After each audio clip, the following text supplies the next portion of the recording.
কেন যাবো আন্দাজ আপনারা কিসের জন্য আমার ধরে নিয়ে যাচ্ছেন আমি যাব না স্যার কি কারণে নিচ্ছেন আমারে বলবেন না আপনারা আশ্চর্য ব্যাপার স্যার একটা কথা খালি আপনাকে বললি আমি স্যার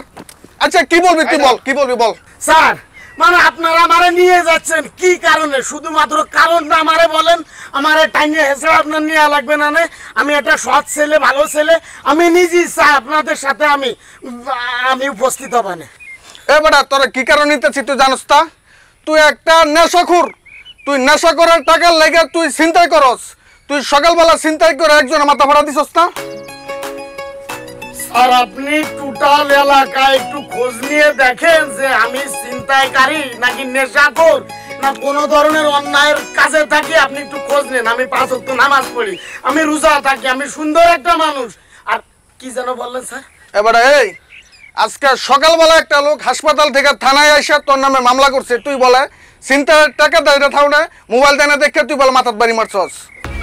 ও স্যার বুঝতে পারছি কে মামলা করছে স্যার ছেলেটা দেখতে অনেক লম্বা না লম্বা অনেক ফর্সা চুলগুলো একটু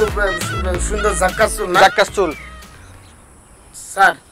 আমি তাকে কি কারণে মারছি কথাটা আপনারা আমি বলি কোনো মোবাইল চিন্তাই না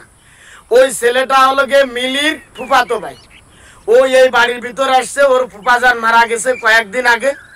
মারা যাওয়ার পরে ওর মারে সহকারে নিয়ে আসে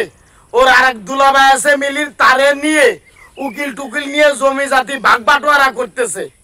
একটা মরা বাড়ি 2 দিন 3 দিন পার হতে পারে না সে জমির ভাগ বাটোয়ারা করতেছে সে কিভাবে আত্মসাৎ করবে সম্পত্তি সেই নিয়ে কি করতেছে স্যার আমি জাস্টের প্রতিবাদ করছি বিশ্বাস করেন স্যার আচ্ছা তুই প্রতিবাদ করছস তুই ভদ্রলোক না তুই হুজুর লোক এটা প্রমাণ করবে আদালতে থানা চলাম কলাকে আরে জানেন না তো আমারে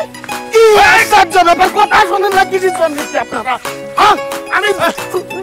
যাব না কই